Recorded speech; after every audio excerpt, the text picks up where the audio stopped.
I'm kind of tired. Routine days always get me this way. Say, what are you doing here? Oh, hello, Commander. Well, Marina wanted to stop by Marineville for a little while, see everybody, and I just thought I'd visit you for a bit.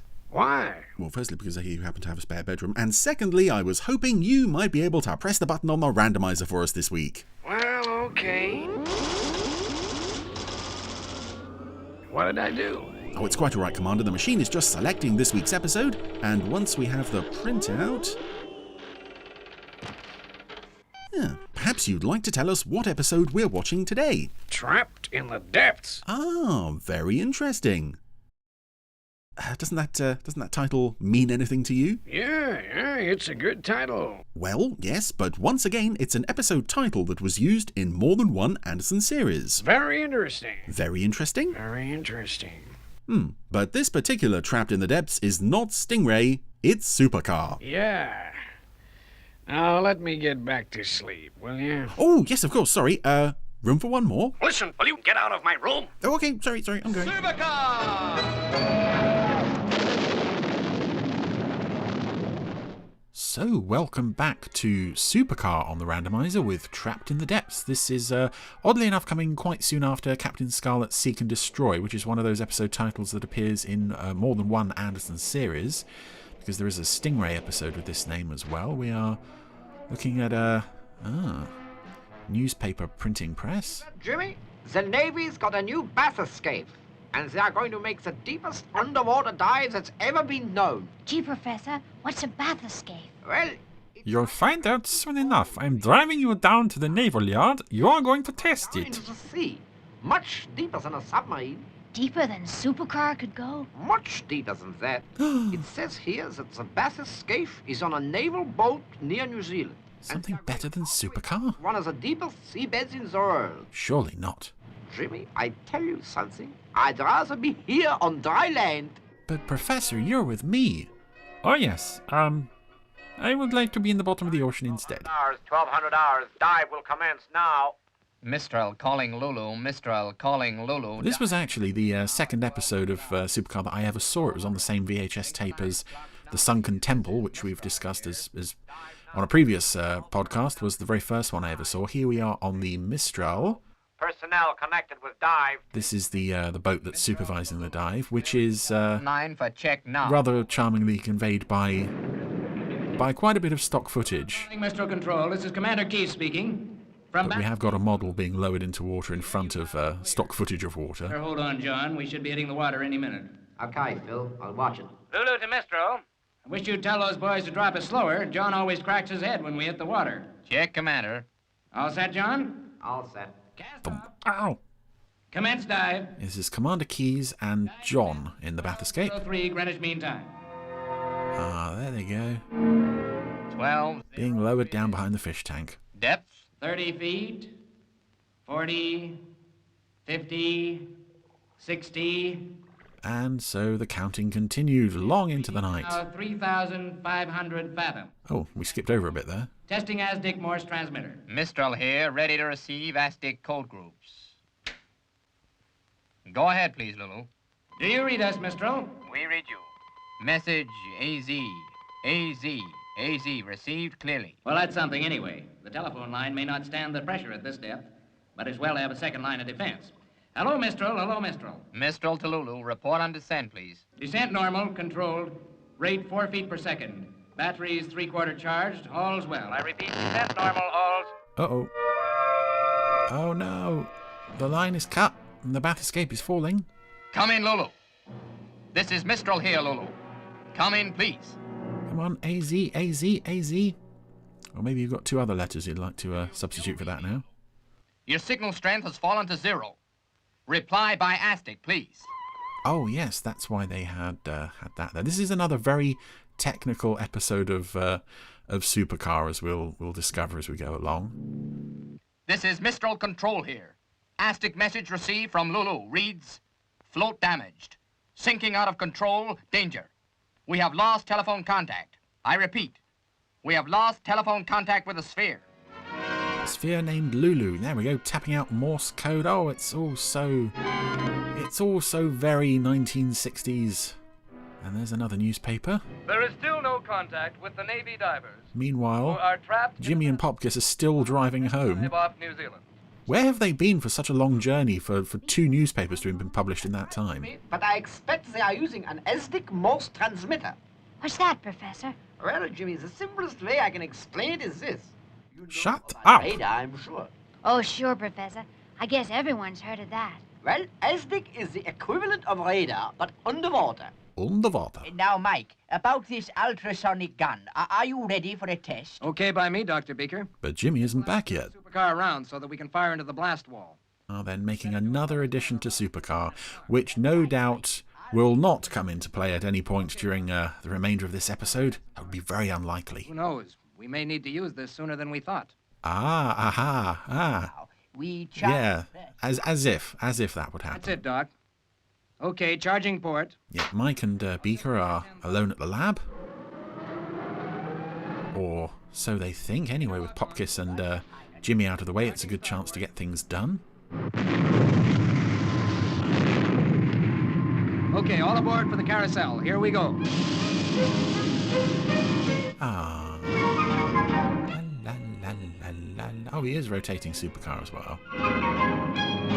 Oh, I get it. Yes, he's going to rotate Supercar so that the blast shield that would normally take the heat from the engines is going to take the blast from the laser thingy that they've put on the front.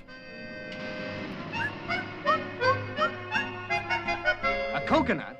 Good thing Mitch isn't around. Just give me a chance to get clear, Mike, and then take aim. Beaker has balanced a coconut on a bottle. The sights on Clearview. I'm on target, Doc. Countdown starting now. 10, Oh, goody, another countdown. 9, 8, And it's a very slow one. 7, But here's the man himself, 6, and he likes coconuts. Be ashamed to let this one go to waste. No matter what the guys are doing. 3, 2. Oh, he sat right next to it. Mike clearly didn't notice he was there. We couldn't have. What a terrible accident. Ah, no, Mitch is okay. By Jove, that was close. It seems that the Doc's ultrasonic gun is a success, and you may have a use for it right now. Have you heard the latest news about those divers in New Zealand? Something has gone wrong. They are trapped at the bottom of the sea. Trapped? Guess it's just our kind of job, Doc. What do you say, Professor? Well, whatever you and Beaker think, Mike. Their only hope is Supercar. Oh, yeah. Interlock on. Despite the fact that Supercar has no roof. As we established, I think the last time we saw Supercar, they were going into space with this thing with no roof. Charging starboard. The important thing is Jimmy isn't coming. It's just Mike and Beaker. And they also had prepared on top of the canopy the searchlight, as if they knew they were going to need that this week as well. They're open. Fire 2. And going back to what we were talking about at the beginning of this episode, episode titles that appear in multiple series. Considering there's more than 500 episodes of Anderson shows, that doesn't happen too often. Airborne, Mike. Will do. You also see Anderson episode titles being used as titles in other shows, obviously. Of course, you would... Doctor Who has got things like the Space Pirates and Inferno. I don't know if anyone out there can mention any other favourite shows of theirs that have got notable Anderson titles. I would be very surprised if 10,000 feet over. I don't know, titles like it could be practically anywhere on the island turn up in any other show. But if you've got any notable ones, do please let us know. In the middle of the Pacific Ocean. Here is where the bathyscaphe is exploring. It's marked as awful deep. It certainly is, Jimmy. Over 4,000 fathoms. That's more than 5 miles down. Gee, I wonder what's happened to him. So here we are at the bottom of the sea, Not a peep. which is... I don't think there's a fish tank in front of this shot. It is just enough light to illuminate the model and a couple of rocks. But it's very convincing. Again, I think it's because it's black and white. The darkness, the shadow hides a lot of, or suggests a lot of the depth. Except rocks. Reckon we're jammed? Could be. Especially the fact that there's nothing they can see out of the window. It's absolute black out there as well. Pull us out from this depth. Anything yet, Lieutenant? No, sir. They still keep transmitting. We keep getting short bursts on the Aztec, but nothing long enough to read a message from. Well, keep trying.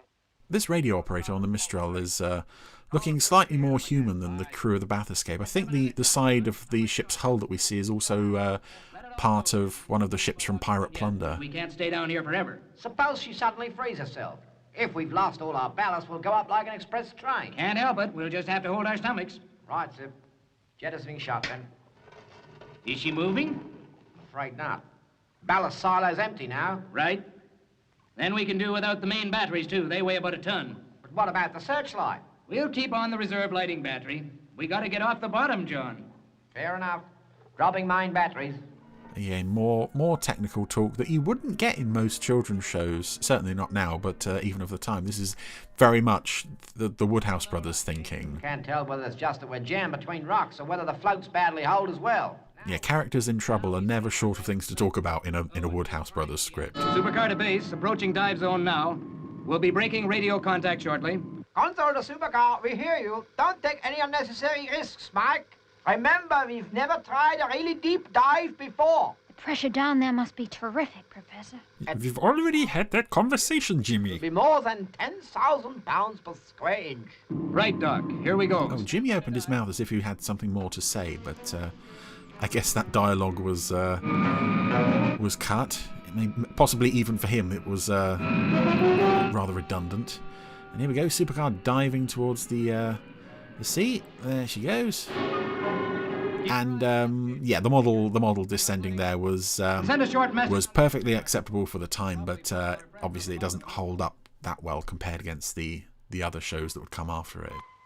Some of it works really well, like Supercar diving against the backdrop of the clouds, but other shots, like it diving towards the sea, you saw a shot of Supercar from behind and the water looming up towards it didn't quite work. It's got an Aztec message, sir. I can't understand it. You have the code book, haven't you, Lieutenant? It's not in code, sir. Straight Morse. Okay, read it. Yes, sir. It says Supercar or something, diving to rescue, out. I still don't understand it. Supercar? What's that? How are we doing? Yeah, This was before they were the world-famous Supercar team, but per second. That's...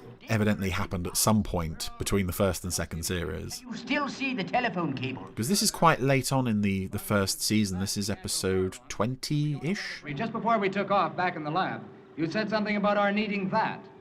Well, I meant that it was likely that the cable was not broken, but cut through, or if you like, beaten through. Oh. Hey, What? we've reached the end of the cable. So if something's bitten the cable, Oh, hey, what? does that mean... Yes! It's a Supercar underwater fish. Ah, as many fish are indeed underwater. Yeah, one of those scary, very scary Supercar fish. I've got a metallic echo at 3,000 fathoms. Great. They must be coming up. It's not the commander and Fraser, sir. It's moving about too fast for that. Anyway, Fraser. down, Ah. not up. And it's zigzagging, too. The first Jerry Anderson Fraser? There were always quite a lot of characters named Fraser. Oh my goodness, this puppet. Weigh a couple of tons or more. This fish puppet. Oh, Large ultrasonic cannon. no, don't shoot it. I want to have a look at it. You ready, Doc? Quite ready. It looks like he's... Oh, that's so quaint. Fire! Oh, they blowed him up. Wow, I hope there aren't many of his friends around. Oh, I do. He was sweet. He looked like a little muppet.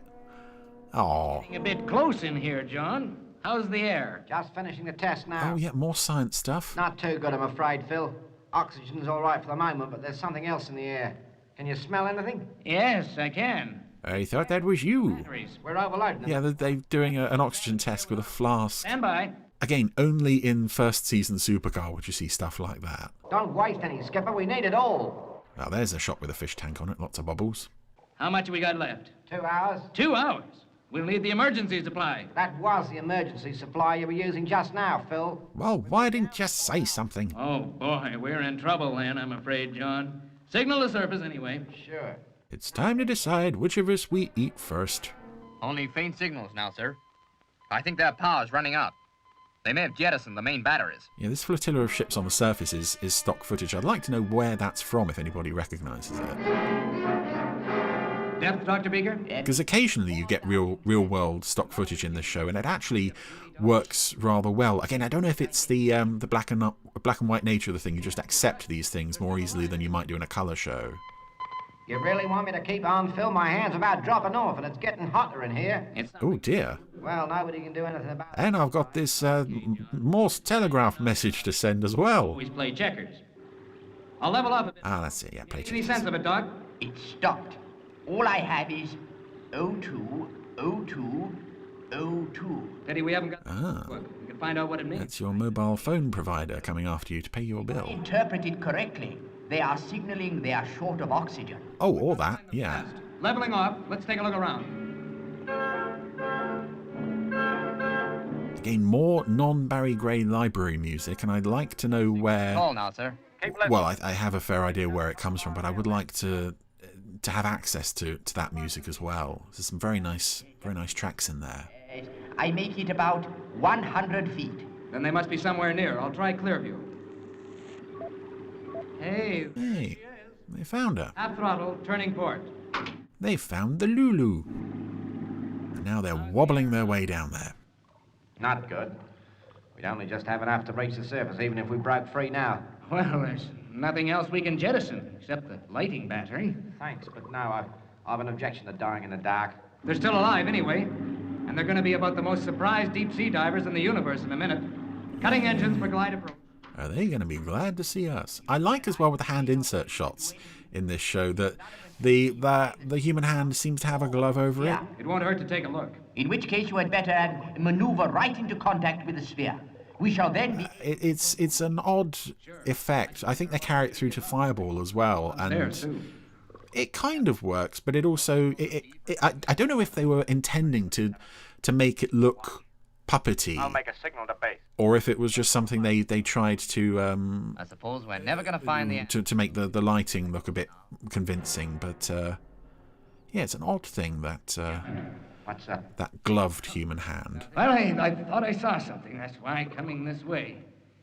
It looked big enough for a shark. Not at this depth, old son. At least, I doubt it. So now Supercar has found the thing. Again, we're looking at a model shot with no fish tank in front of it. What's that? Can't be. The battery's falling off the float. We've still got light. Commander, are you still alive in there? Ah. Hey, now wait a minute. I'm beginning to have delusions, They're too. doing the thing of just pressing Supercar's hull up against the bathyscaphe. John, there's something resting up against us. Sure, Phil, sure. It's a nuclear submarine. The U.S. Navy's everywhere these days, even at 25,000 feet down. Now quit clowning, John. I tell you, there's something there. I do like these guys, Commander Keyes and John. Hear us. Are you sure we're... Nice performances from Graydon Gould and George Marcel. Chief! Fraser! Oh, come off it, sport. Don't let's kid ourselves. John, we're both hearing it, John. And the fact that they're both Australian as well is a nice, unusual What's touch. talking to us? Lack of oxygen. They say when you're short of air, you imagine things. I can hear them talking. Right now, I'm imagining you're the most beautiful man in the world. Will you, for Pete's sake, stop yammering and answer? Well, a hallucination. And I've got my wings and harp already. Hey. Chief here! Ahoy there, Commander. Don't ask questions, just answer them. Why? We are alive and well And sweaty? Yeah, there's on oxygen. lots of sweat applied to these puppets now. And we think the spear's jammed between rocks. Jammed? That's bad, but if the float's torn badly, we're really in trouble. We must inspect it at once. There's no time to lose. Roger. Right, out you get. Ahoy there! Oh, no. Contact to examine float. Well, you can stone me. I don't get it. What is that out there? We'd better save that question for later. And it looks as if there may be a later now.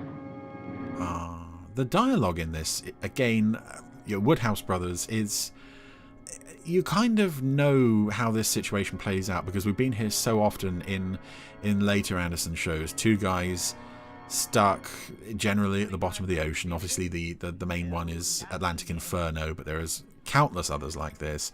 And the dialogue is always, oh, we're never going to get out of here. No, we will. Those guys know what they're doing. Oh, no. The writing in this, Right. Back to... with regards to the guest characters, is something a bit different. and here we have Barry Gray's gorgeous music carrying us through a less than amazing model shot, but again, for the time, Examine the float. really good stuff. He's got out there, but it seems to be able to do more than Lulu ever could. I hate Lulu. Back again. We found a small tear in your float, but only one. You've lost gasoline from one container only, that means. Can you surface on the rest? Well, what do you think, John? 1 tank hold out of 12. Can we do it? If we weren't jammed and if we dropped the last emergency lighting battery, yes, probably. Can you free us? We can try. Do you think we can? Oh, no, they're toast, but let's give it a whirl. To push the sphere loose with the engines. Might be rather fun. Commander, have you got enough oxygen to last out the ascent? Only just. If I kill John now, I'll be all right until we make it to the surface. We will. Breaking contact. Hey, Doc. Yes? One question. You're the expert. Will the hull stand it? I mean, pushing against a solid object at full throttle. Well, I should have to consider, calculate. Well, just guess, Dr. Beaker. There isn't time for calculation. Yes. That's good enough for me. Quarter throttle. Oh, I love that. Firstly, I love that Mike is so instantly prepared to go with Beaker's guess, but also while Mike is pressuring him, the eyes are just wiggling back and forth in their sockets. John, signal the surface. I like Beaker. No point. There's no code message to cover this situation. I guess not. And both our guys have pretty much given up at this point. Just gonna loll around and be sweaty. That's got it. Now let's really try. Oh, and again, I like that. I like that. It's a bit difficult to explain, but that was a shot of Supercar firing its engines. There was a fish tank in front of the screen, and in there was a piece of coral or seaweed. As Supercar's engines fired, there's a concealed pump in that little bit of vegetation that makes it look like it's coming out of Supercar. Shifting. Which, of course, is not in the water, so... My dear fellow, the strain on the hull. Caution. Again, it's baby steps, watching these effects processes being used for the first time and then making these leaps and strides through Stingray and Thunderbirds. You may damage the seals round the cockpit. She's nearly free. I can feel it. Jettison battery, John. We're coming free. Okay. She's gone, Skipper. And we're coming loose. That's it. Hallelujah! He's very strangely lit there, and oh, it's beautiful. There they go, rising to the surface. Is that it? That's it. Right, that was Supercar Trapped in the Depths. And yeah, I've always had a lot of time for that one. As I said, it was the second episode I ever saw, so I kind of know bits of that one off by heart. Very nice to have more underwater stuff. Firstly, it's always fun to watch this show advancing the effects side of the underwater settings, but also the first, or at least one of the first, two guys trapped needing saving stories. The skies through the heavens. You know, our two trapped guys are nothing standout in terms of character, but their dialogue is quite exceptional. So yeah, a first two guys needing to be rescued story, and for what Supercar was capable of doing, quite a good one.